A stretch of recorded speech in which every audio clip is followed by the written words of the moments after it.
Hi, I'm Fiesel. Coming up next, we've got the Disney block right after Donkey Kong Country 3. I've got 3 of the Disney block runners right here with me. We've got Yellow Killer Bee, who's going to be running Quackshot. We've got John Carls, who's going to be running The Little Mermaid. And we've got CTConqueror, who will be running Mickey Mousecapade.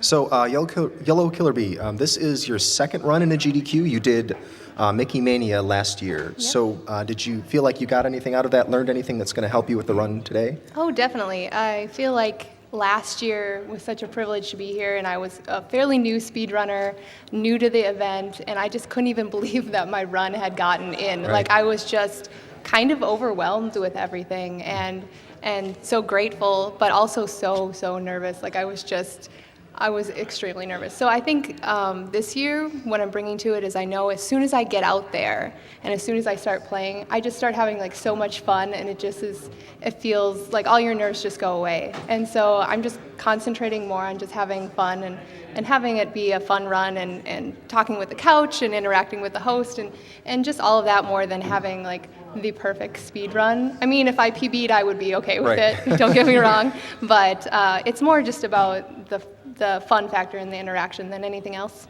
I see. Yeah, I got the first time jitters out of the way, so now you can just sort of relax and settle into it. Exactly. Cool. Well, good luck. Thank you. And John Carls, you're running Little Mermaid. That's probably one of the most different of all the Disney games that were made in that series. That's most different. Why choose that one in particular? Well, I think everybody has been put on this earth for a reason, and I think it seems that the reason I've been put on the earth is to play mermaid games at this SGDQ specifically. Wow. So I took care of half that goal earlier this week, so I've got to finish my mission, I see. And so I'm looking forward to that. But in all seriousness, it was probably the first game I ever beat on the NES. It's probably the easiest game in the world, and my sisters were big into Little Mermaid, so I guess they bought the cart, and yeah, it's a fun, quick game and easy to learn. Right. It is really fast, but it's a pretty optimized run. Like if you were trying to go for a world record, that's actually a really hard one to take, I would think. Yeah, the problem is there's like 5 to 10 seconds of like execution optimization and about 2 minutes of RNG. So it's all really about boss RNG. So I have no pressure on me, which is nice. So I can only screw up. I can't really, I'm not going to really have to worry about execution except for the whatever RNG I encounter in each boss. So it's a very trolly game. Right. Well, good luck with your defining moment. Big moment. All right. And CTConqueror, you organized the Southern Speedrunners Summit this year? Yes, it is. And how do you feel that was a small venue speedrun event? Yeah, about 20 people. Right. How does it feel doing a run at something like this compared to that? I mean, different scale entirely. Well, first of all, there's a lot more pressure, there's a lot more people watching. Right. Yeah, that's the smaller events, like the kind of little 20-person events, that are a bit more relaxed. You're not. I kind of felt I did a run in SGDQ2015, and just kind of between the two, I felt a little just less pressure on myself because there's like 60 people instead of 80,000. Right. So that's kind of the main thing, and it's a little different because you're not as concerned about the runs, just because that's more of a community-oriented event. It's instead of you're there to do some speedruns, you're there to meet some people, hang out with some cool speedrunners, and then also play some games on the stream. So that's probably the main difference, I'd say. Okay. Nervous about the run? A little bit. Kind of like what Yellow Killer Bee said is the little Samson one, I was a big bundle of nerves, especially once I saw all the lights and the cameras. And this one is yet to be seen, but I feel a little less nervous this time around. Right. Okay. Not your first game at a GDQ, Exactly, so yeah, that helps a lot. Okay. Any of you guys play other Disney games? There's a lot of great speedrunnable Killer Disney Bee games. does. Oh yeah, we know. Yeah, Mickey Right, Mania. well, of course, Mickey Mania, which I played last year. I'd like to learn some more for speedrunning, but I actually play a lot of Disney games casually, too. Like, I played Aladdin twice in the last year, all the way through, and that's a great game. I played through The Lion King, and there's just a lot of really nice, fairly short Disney games that are great for a beginning speedrunner, especially because they're fairly straightforward. There's no routing, there's no mapping. You just kind of go beginning to end. And yeah, so I enjoy a lot of Disney games outside of speedrunning. Yeah. It's just they tend to be pretty solid speedrun games. All the Disney games just turned out that way for whatever reason. So Yeah, I wasn't aware Little Mermaid was a Disney game until recently. I thought it was an actual true story, so it's a pretty big reveal. So I'm probably going to dive into that whole Disney library and see what else there is out there. at some okay. point. Speaking of Little Mermaid, apparently we have a donation incentive that hasn't been met for that. Why don't you tell us about that? So if I get, I guess we get $5,000. I think we're at like 2,800. I will sing "Part of Your World" with guitar accompaniment after my run. So it's as the kids say, it'll be a hoot and a half. A hoot and a half. So, yeah. Well, that needs some help. If that's going to get met, it needs some help. If you want to see John Carls in his defining moment sing "A Part of Your World," Yeah, then I'm get the done. I donations don't need in. to do anything else. Yes, That's my life. please meet that. Go I ahead need and that in my donate. life. Yes. Yes. I personally would like to see this happen. Yes. Cool. Well, speaking of donations, we have a bunch of prizes that are coming up during the Disney block. I have here 2 copies of DuckTales Remastered, but there's a lot more than this. There's a ton of stuff. Check GamesDoneQuick.com website, check the tracker, and you can see all the prizes that we're going to have if you get your donations in during the Disney block. But it looks like the DKC3 guys are almost ready up there, so we're going to throw it over to them in a moment. But, Go Blum Bunny. Go Blum Bunny. All right. Well, thank you guys for the interview, and good luck with your runs. Thank you.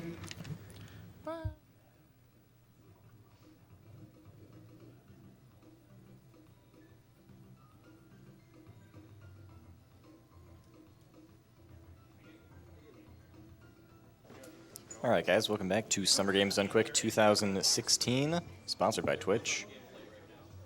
We are getting Donkey Kong Country 3 ready to go right now. I'm excited about that.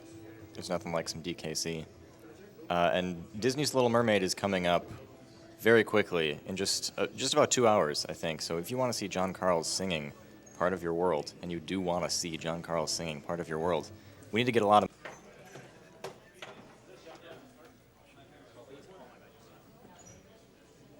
I got a $25 anonymous donation that says, "Great hosting by our son and fun to watch, Mom and Dad." Who could that be from? Thanks, you guys.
I've got a $5 donation from Fifix that says, "There's no point saving the frames if you don't protect the animals. Save them."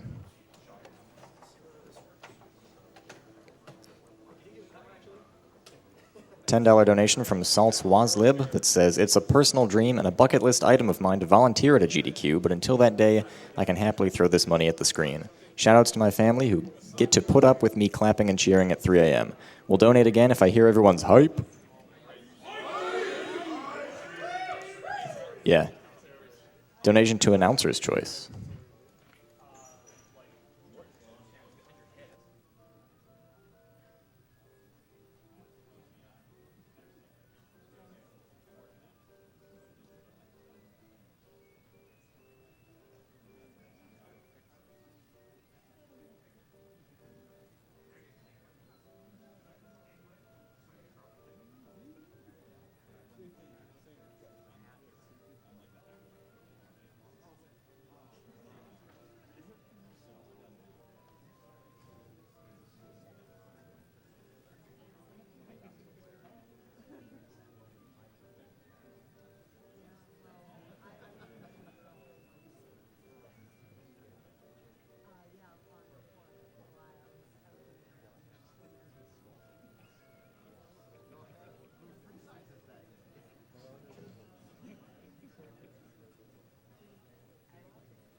We've got a donation incentive coming up for Final Doom that I want you guys to get hyped for. If you want to see a bonus Ultimate Doom run from our runner Dime, you're going to have to get your donations in. That's a $25,000 donation incentive, and we are at $5,656 right now. So we are just under $20,000 away from getting that done. That's happening later on tonight in about 2 hours from now. So be sure to get your donations in now because that is bound to be cool. We all want to see more Doom. Make that happen.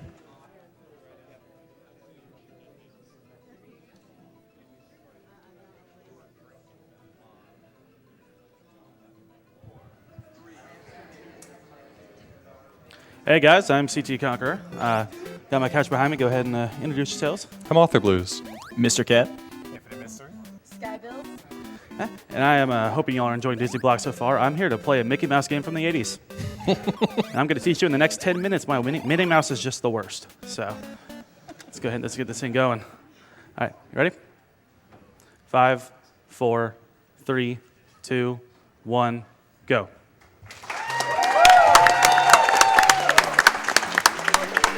So this is Mickey Mousecapade. I had this game when I was a little kid, could never beat it, so this is kind of my way of getting back at myself. This game is a massive, glorified escort quest. Unfortunately, no matter how awful Minnie is, and how rewarding it would be if we could get rid of her, which we actually can, you actually can't do anything in the game without her. It forces you to have her if you want to get to the end of the level, so we're stuck with her. She follows behind you in tow, and there's some ways that you can make her a little more, a little easier to manage, but unfortunately, as far as stages where there's open pits and things like that, if she dies, you die, and she is quite a bit behind you, so platforming has to take into account both players. One thing to note is that there's a lot of stages like this where there's sort of an upper floor and lower floor, and we're pretty soon actually going to come up on exploiting that mechanic where when you die, no matter where you were in that room, you respawn in the bottom of that room. So in some cases, the bottom and the top of the room aren't actually connected, so we're going to use that for just some death warps, if you will. There's a boss in this stage that's actually defending the key. You may have seen when we started the stage, the door in the very first room was asking for the key. So we were already at the exit. We just had to find, you know, the key for it.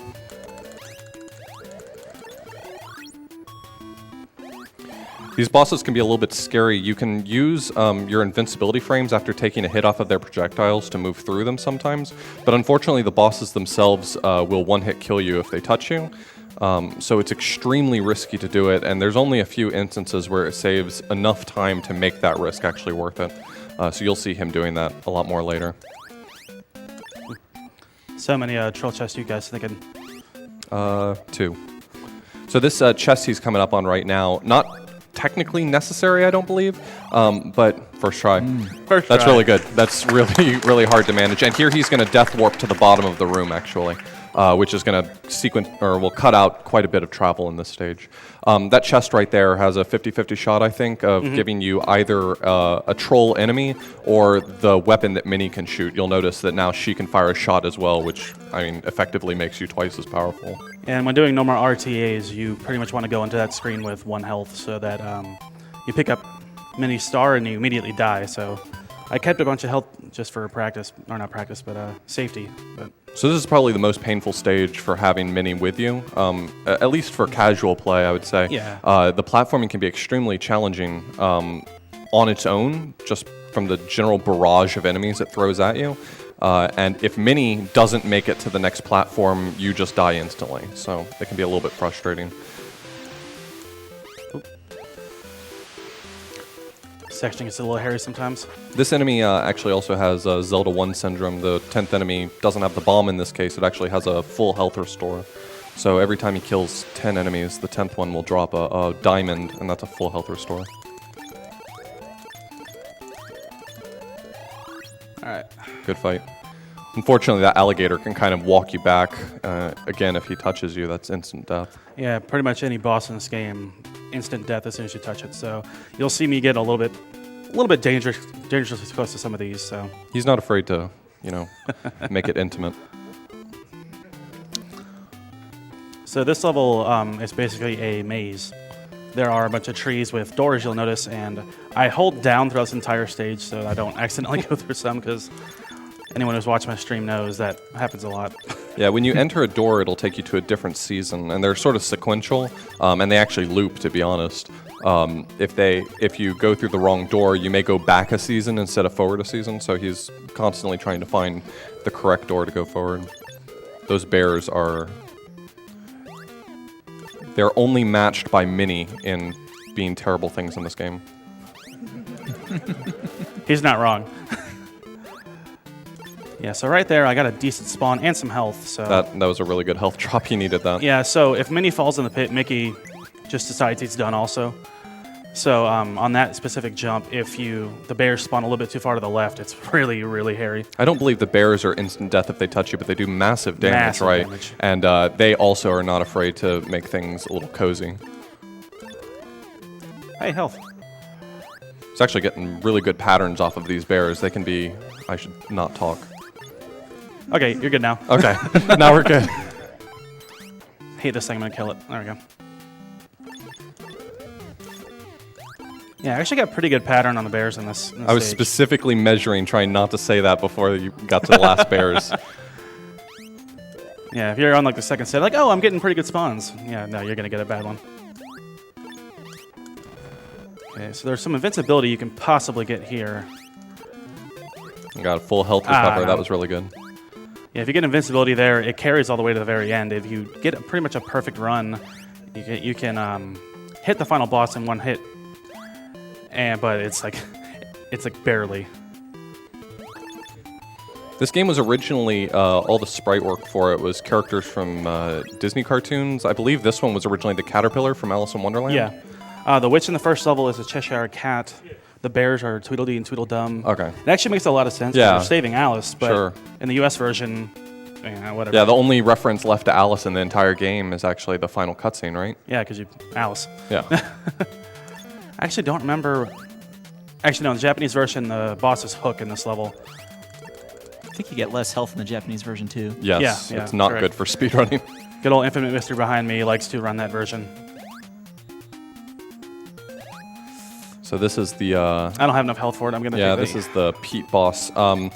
Typically, if you had enough health to manage, you would sit here and just take the swords. Fortunately, Minnie doesn't have a hitbox. So send her up there and let her deal with it.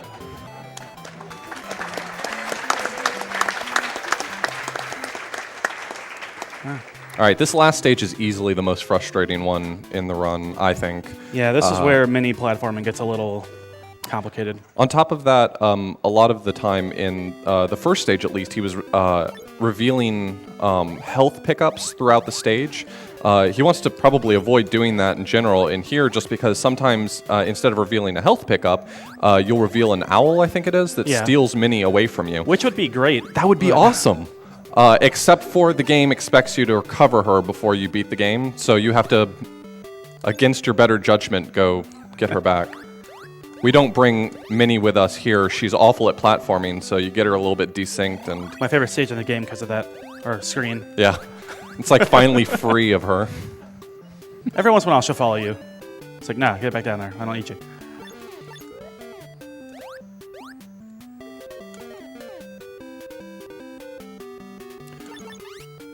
So we're approaching, coming up pretty soon is a mini-boss in this stage that he's going to be fighting. It's going to be the Pete from the ship, essentially, again, chucking daggers at him again.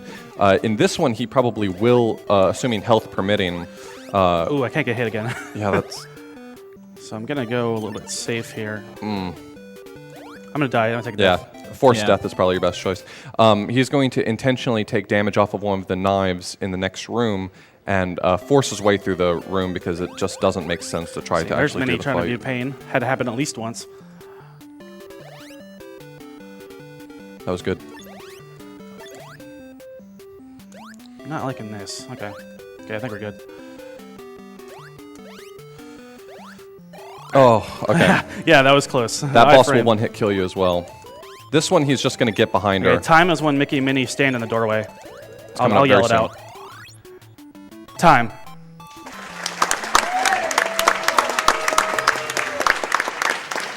Sub 9. 8:45. Nice job. Nice. About 6 months ago, that actually would have beat my PB. Yeah. So, hey, thanks for watching, guys. Hey, got sub 9. That was my one goal, was just to get sub 9.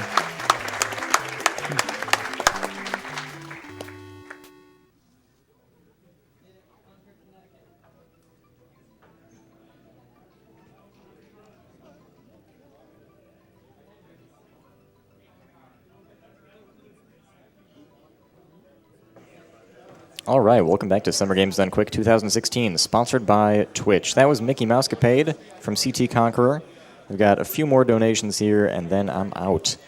We've got a $50 donation from Zash that says, to save frames means to make the frames not exist. So can we save the animals by making them not exist? Say, by obliterating them in an exploding planet? I must think about this more. So in the meantime, let's have more Disney sing-alongs. And we have a $20 donation from Bad Scribbler that says, I'm up for dooming this marathon with more Doom. And speaking of, we've still got just around $20,000 to go for that Doom incentive. If you want to see a bonus Ultimate Doom run after Final Doom, you need to get your donations in now, because that's in around an hour, hour and a half, and we'd all like to see that. Anyway, that's just about going to do it for me. I have been your host, EganWorks. I'm going to pass it off to the next guy here. It's been an honor and a privilege to be your host here at SGDQ. I'll see you guys later.